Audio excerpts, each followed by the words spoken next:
Hello students and welcome back to our channel. आज के lecture में हम वर्धा स्कीम ऑफ एजुकेशन या वार्धा स्कीम ऑफ एजुकेशन, जिसको हम बेसिक एजुकेशन स्कीम 1937 के नाम से जानते हैं, उसको हम डिस्कस करने वाले हैं। ठीक है, एग्जामिनेशन में ये क्वेश्चन काफी बार पूछ लिया जाता है, तो आपको इसके बारे में पता होना चाहिए। काफी बेसिक सी स्कीम है, इतना कुछ इसमें डिफिकल्ट नहीं है।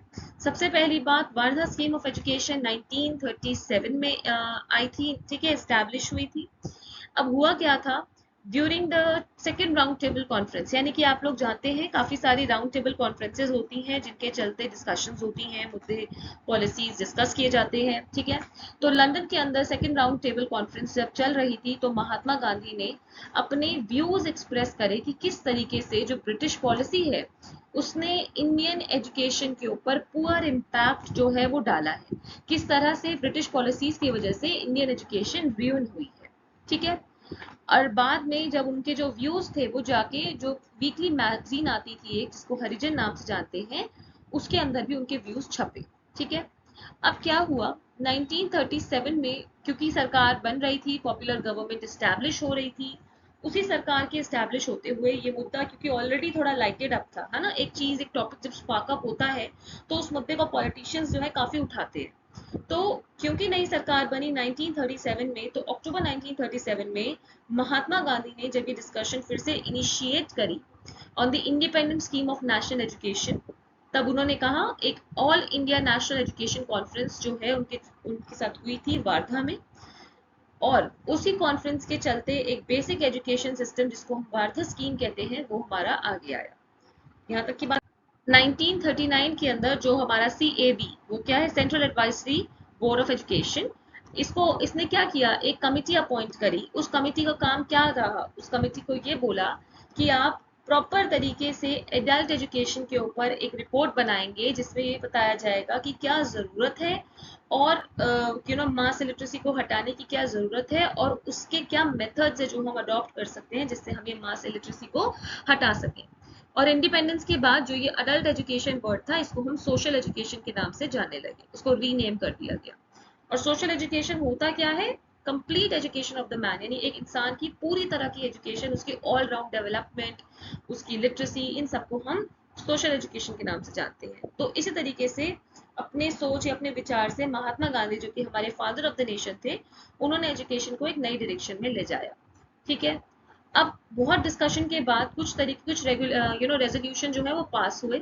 सबसे पहली बात, forced and compulsory education to provide on a national scale, यानी कि फोर्स और फ्री एजुकेशन जो है वो हमें मैंने यहाँ फोर्स बोला तो यहाँ पे फोर्स यानी कंपल्सरी, मतलब ऐसा कोई बहुत मार पीट के नहीं, बट एक तरीके से कंपल्शन कर दिया गया कि फ्री और कंपल्सरी एजुकेशन जो है नेशनल स्केल पे दी जाए।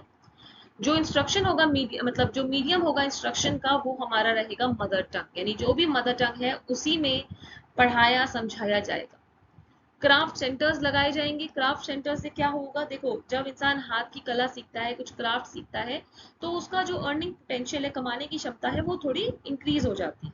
ठीक है, जो प्रोसेस है एजुकेशन का वो थ्रू आउट दिस पीरियड वो हमारा मैनुअल या प्रोडक्टिव वर्क के अराउंड सेंटर करेगा, ताकि इंसान के अंदर सारी उस तरह की प्रोडक्टिविटी आ जाए जिससे वो बाद में, पहली बात तो जिससे हैंडीक्राफ्ट को और इन सबको हमारा थोड़ा सा वो मिले, प्रोत्साहन मिले, मोटिवेशन मिले, बूस्ट मिले, और साथ ही साथ में लोग जो है वो कुछ हाथ की कला भी सीख जाएंगे।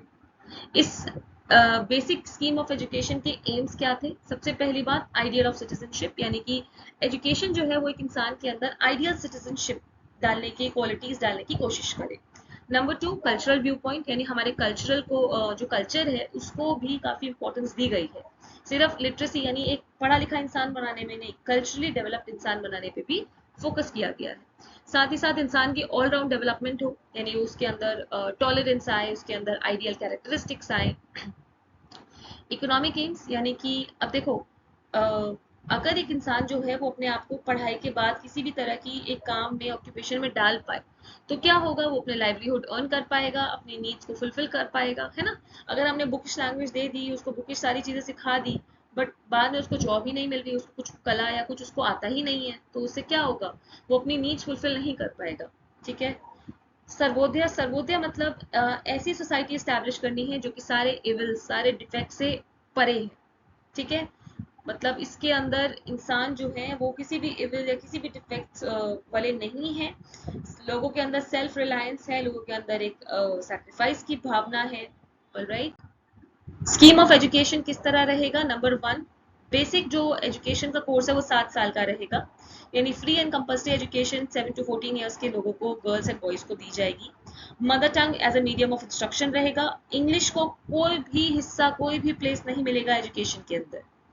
और एजुकेशन जो है उसका क्लोज रिलेशनशिप होना चाहिए बच्चे की बचपन की ज़िंदगी से, उसकी, उसके घर का, उसका विलेज, उसके क्राफ्ट इंडस्ट्री, ये सब चीज़ों से। करिकुलम को फ्लेक्सिबल रखेंगे, बहुत रिजिड नहीं रखेंगे। और करिकुलम के अंदर ये सब्जेक्ट्स रहेंगे, देखिए एक तो बेसिक क्राफ्ट रहेगा आपका, जिसमें कोई भी आप क्राफ्ट ले सकते हैं, agriculture, wood craft, fisheries, leather work. Mother tongue रहेगी, mathematics, social, general science, art, Hindi, science and physical education. यानी ये करिकुलम का आउटलाइन है कि ये सब्जेक्ट्स तो होने ही चाहिए।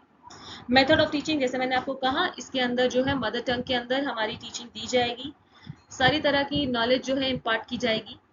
इस जो हमारी एजुकेशन सिस्टम है इसका सेलियंट फीचर्स क्या थे? सबसे पहली बात, देखो बार बार वही चीज़ें हैं, फ्री एंड कंपल्सरी एजुकेशन देना है, कोई वेस्टेज इन्वॉल्व नहीं है। वेस्टेज यानी कि कोई भी बच्चा ड्रॉप आउट वगैरह नहीं होगा, क्योंकि बहुत ही अपनी मदर टंग भाषा में समझा रहे हैं, कोई हाईफाई लैंग्वेज तरीके से नहीं बोल रहे हैं।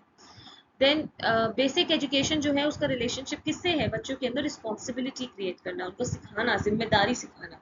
ठीक है, हैंडीक्राफ्ट और प्रोडक्टिव एक्टिविटी से रिलेटेड एजुकेशन दी जाए, बच्चों को अपॉर्चुनिटी दी जाए जितना हो सकता है, सिर्फ देखो बच्चों को ही नहीं बल्कि पूरी तरह से ऑल राउंड अपॉर्चुनिटी दी जाए कि हिंदी भाषा को प्रोग्रेस, मतलब मिल सके, यानी हिंदी भाषा हमारी रीजनल भाषा हमारी प्रोग्रेस हो सके। एंड हमारी बेसिक स्कीम ऑफ एजुकेशन के चलते जो बच्चा है, जो चाइल्ड है, वही सेंटर ऑफ एजुकेशन है। ठीक है, इस स्कीम के चलते नेशनलिज्म, पेट्रोटिज्म और सेक्युलरिज्म को काफ़ी ज़्यादा बूस्ट दिया गया। एंड सिर्फ ट्रेन टीचर्स को अपॉइंट किया गया, और टीचर्स को पूरी फ्रीडम थी कि वो अपनी जॉब्स को अपने अच्छे तरीके से कर सकें और बच्चों को एजुकेशन इम्पार्ट कर सकें।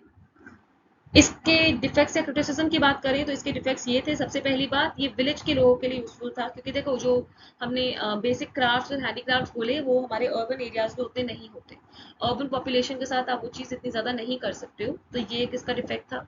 दूसरी बात, इसमें रिलीजियस एजुकेशन के लिए कोई प्लेस नहीं थी, यानी कोई भी तरह से रिलीजियस एजुकेशन को वो नहीं दिया गया था। तीसरी चीज़ इसमें क्या थी? प्राइमरी एजुकेशन के ऊपर सारा फोकस था, सेकेंडरी एजुकेशन के ऊपर तो कोई एम्फेसिस किया ही नहीं गया। देन सर्टन क्रिटिक्स ने ये पॉइंट आउट किया कि इस स्टेज पे आके जो हमारा टेक्नोलॉजिकल एडवांसमेंट्स है, साइंटिफिक डेवलपमेंट है, उस जमाने के चलते लोग स्पिनिंग या वीविंग पे इतना फोकस नहीं करेंगे, और करेंगे तो मतलब एक लेड बैक है सोसाइटी के लिए।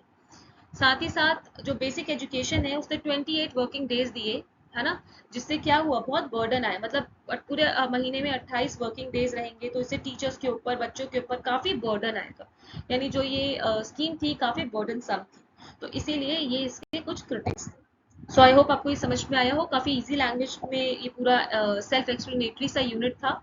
And if you have any doubts you can put it down in the comment section. So thank you for watching and keep learning.